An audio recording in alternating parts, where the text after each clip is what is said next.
Seguimos. Manuel Felipe Sierra ya está con nosotros. Manuel, yo digo todo lo que pienso, sueño y deseo por este programa, no oculto nada. Siempre he dicho que Manuel es mi papá. Mi papá se murió en 1969 en un choque. Pero Manuel lo sustituyó y él me ha enseñado el periodismo. He trabajado no sé cuántas, somos 200 sitios con él y me siento muy orgulloso de su amistad. Y como periodista, lo primero que tengo que matar es lo que estaba diciendo antes. Vamos a arrancar por ahí. Fíjate, aquí hay desde Pan Am Post una competencia en la dirección de la oposición entre Guaidó, Leopoldo, etcétera, y el grupo de María Corina, la fracción 26 de julio. Ellos comenzaron a pelear el liderazgo. Y en Pan Am Post se depositaron enormes capitales, eso era un grupo mayamero, con un venezolano, por cierto, a la cabeza, que financiaban toda la actividad que se les ocurría contra el gobierno. Y entonces, de ahí en adelante, tanto Guaidó como el sector María Corina construyeron unos aparatos comunicacionales de alto impacto, con elevados presupuestos.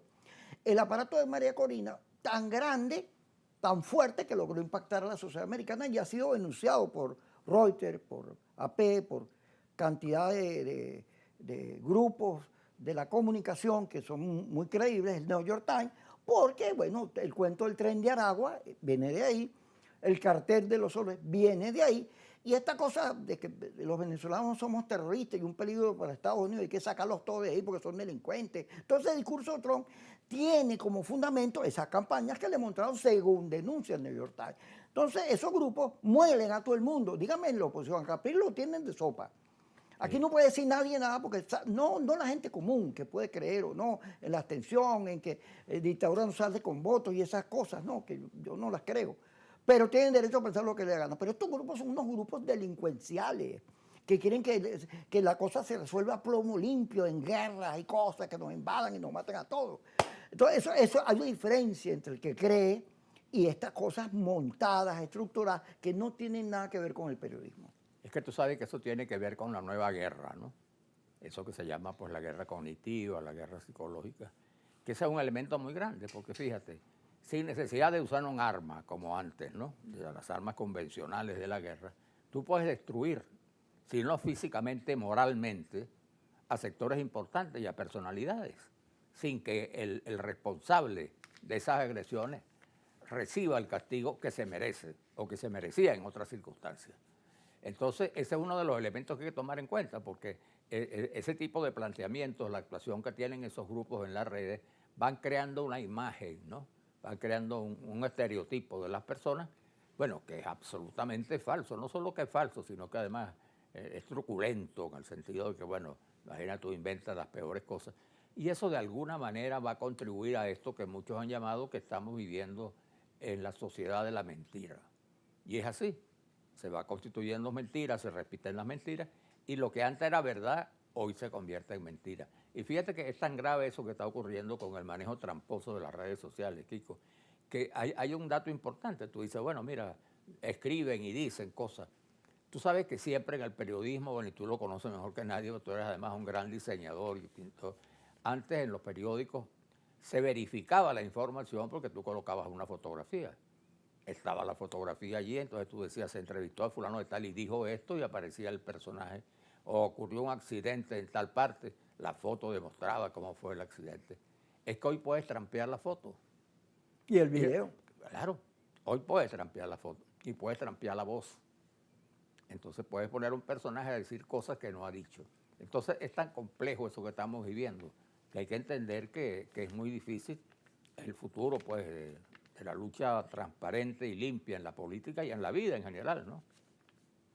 Esta mañana escuché a Cusano, a Ricardo Cusano, con Román Losinski, sobre el viaje que hizo la delegación donde estaba él, Chu González, Pablo Sandovalieri, Hondo Roa, a entrevistarse con Petro. Y contó parte y después una rueda de prensa que también vi varias cosas.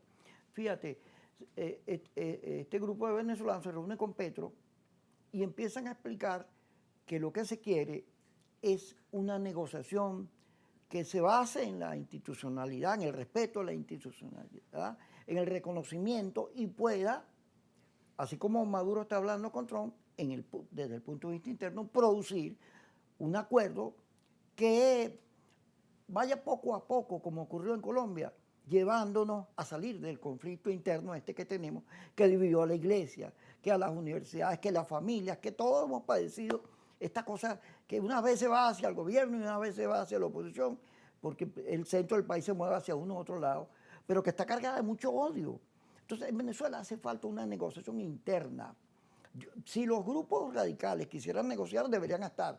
Pero si no quieren negociar, sino meterse en la invasión, el país debe ponerse de acuerdo con el gobierno, porque ese es el gobierno, le guste o no a los que lo desconocen, para producir, oye, un clima, un ambiente que permita, chicos, que se dejemos vivir bien. Ya van 12 semanas con los barcos ahí metidos. Ahora, tú sabes que en eso se ha avanzado, Kiko. Y este sector, que no es grupo político, que está organizando estas reuniones y donde tú has participado también, es un paso muy importante, porque se trata de una confluencia de sectores que tienen posiciones políticas tomadas y divergentes, pero que están claros en dos cosas. Primero, en rechazar de manera categórica, definitiva, cualquier tipo de invasión o de intromisión extranjera en Venezuela, y por otra parte, afrontar la necesidad de un acuerdo nacional a partir de situaciones, digamos, fundamentales, ¿no? El respeto a los valores democráticos, la necesidad de revisar o crear una ley de amnistía para aquellos presos que permanecen detenidos más allá de las responsabilidades que en algún momento se le atribuyeron. Bueno, ese tipo de acuerdos que yo creo que se ha avanzado, Kiko. Si nosotros vemos la situación actual en relación a lo que vimos años anteriores, no es que estamos en un clima de total armonía y consenso, pero sí hemos avanzado en relación a aquella confrontación que teníamos antes, que terminó siendo una confrontación verdaderamente irracional. Que por la vía de la confrontación hemos llegado a proponer y a querer incluso invasiones extranjeras en nuestra patria. Sí, que es lo fíjate, que aquí discutiendo, aquí está Begley y la Maricha, María Verdial. Entonces María dice, no, los venezolanos lo que quieren es salir de esta situación que estamos viviendo.